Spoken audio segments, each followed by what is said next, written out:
Hey, my friends, and welcome back to Through the Eyes of a Mystic. I'm really grateful you're here with me today. This episode is a special one.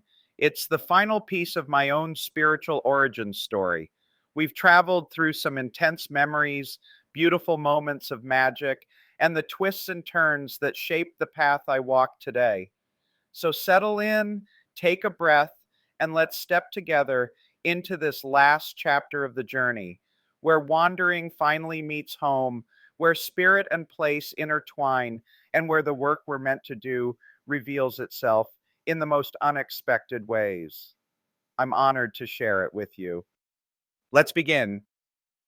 In the middle of all that upheaval, I threw myself completely into my magical work. The world was shifting, YouTube had just arrived, and I ran straight into it with open arms. I started recording videos, guiding meditations, and teaching the practices I'd honed with my old coven, the Circle of Divine Light.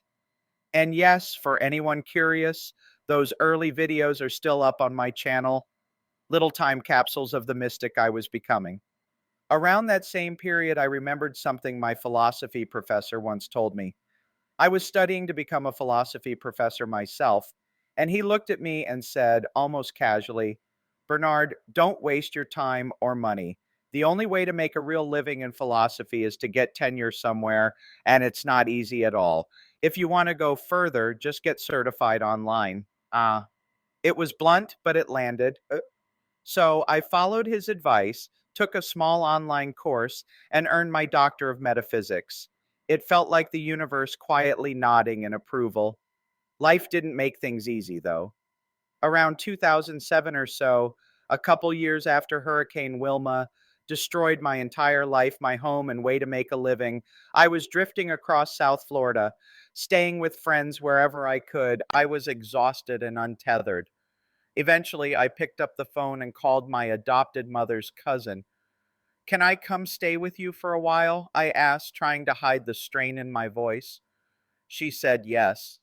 And when I got there, it felt like stepping into another existence. They lived on the side of a mountain in Robert Frost National Park, and the land held me like a blessing. Pine scented air, ridges rolling out for miles, sunlight glimmering across the mountains. My rituals moved outdoors, into the backyard, into the forest, into nature itself. For the first time in a long time, I felt deeply held. It was pagan paradise. During that chapter, I reconnected with my former husband. We eventually found ourselves back in South Florida, and we settled into a small room rented from pagan friends, simple, warm, filled with candles and books. Life felt fragile but alive. Then a family emergency called him to Portland to care for his brother. I was meant to join him, but somewhere along the way, I felt the pull back to Massachusetts instead. We parted ways. On that journey north, I stopped in Roanoke to meet an online friend, and in true mystical fashion, I never left. Even with all the moving and reshaping of my life, my online work was thriving. The Global Illumination Council was born, my Facebook community exploded, my YouTube channel grew, and teaching became the backbone of my spiritual path. Eventually, I had the honor of teaching at Oberon Zell's Gray School, sharing my lived experience with bright and curious students. A few years ago, a small circle of fellow pagans and I formed Star Mountain Grove. We're older now, wiser, more intentional, but the spark is still bright. Roanoke and the Blue Ridge Mountains have their own steady magic.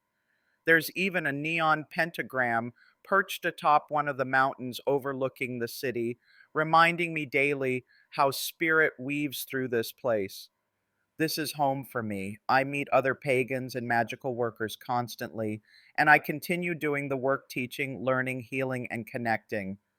My next project is completing my book on earth magic and spirituality, a continuation of everything I've lived, everything I've learned, and everything I'm still discovering. And truly, I don't see myself slowing down. The path keeps unfolding bright and endless.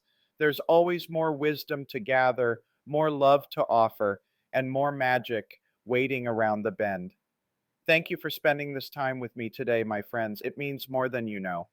If this episode spoke to you, please follow the show, leave a rating, or share it with someone who might need a little magic in their day. It helps this work reach the people who are searching for it.